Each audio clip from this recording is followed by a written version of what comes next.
benar-benar ada. Dan ingat, pahala itu nggak didapat cuma dari kita sholat nonggeng sujud doang. Kita sabar ngadepin kayak gitu aja, ya itu dia, bisa jadi itu yang pahalanya lebih besar.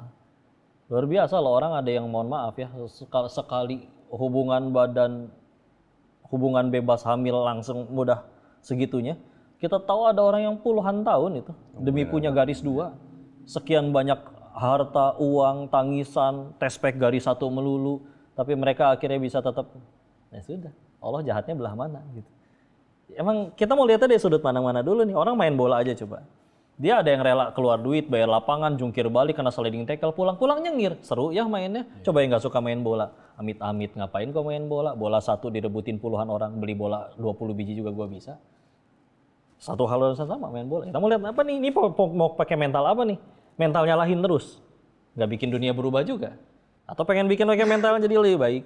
Istilah. Ya tapi kalau yang marah satu orang mungkin salah, bisa jadi dia point of view-nya berbeda. Tapi kalau yang marah banyak orang, ya akan ada tetap yang nggak marah juga. Kalau marah banyak orang ya akhirnya memang kena batunya yang si orang yang kena marah ini juga.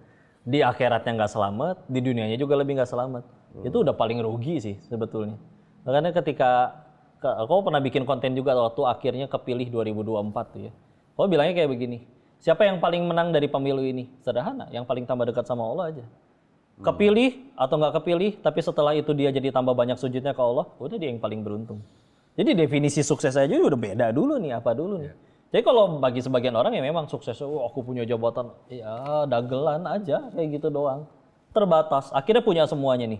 Semua orang rebutan ketemu, semua orang pengen rebutan menjilat dan segala macam. Nggak cukup waktunya sehari 24 jam, perlu makan, perlu tidur, gigituan doang. Tahu-tahu mati repot. Tapi kalau misalkan nih menyambung dari Andika, poinnya sebenarnya gini.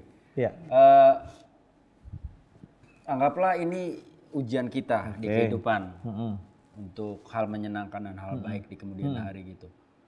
Tapi sebagai manusia, ketika ada sebuah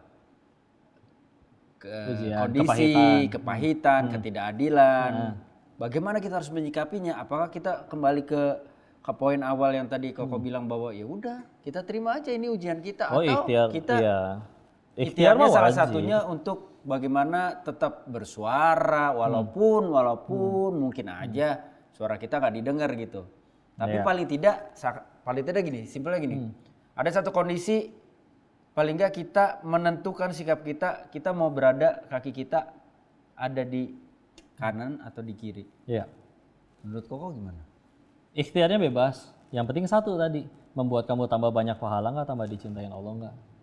Kita saudara-saudara kita punten ya, di sesama gerakan Islam ya. Ada yang benar-benar fokusnya akhirnya dia ikut sistem pemerintahan yang sekarang, pengen berusaha ngebaikin dari dalam, husnuzon, silakan. Ada yang benar-benar pengen ganti aja udah sistemnya pakai sistem Islam, kita pengen diriin khilafah dan yang lain-lain. Ada yang kayak gitu juga. Ada yang akhirnya tetap ngedidik umat, ya udah ini sistem seperti ini harusnya salah, diganti dengan menurut Nabi dulu seperti ini. Ya apapun sebetulnya, silakan. Nggak ada yang sia-sia. Yang sia-sia cuma satu, kalau malah jadi tambah banyak dosa. Udah mah dizolimin sama orang, terus akhirnya dia ngambil sikap yang ke dirinya zolim, ke orang lain juga zolim. Jadi ya nggak untung dua-duanya. Mau ngambil langkah apapun, mah enggak. Sama seperti kayak misalkan, bukan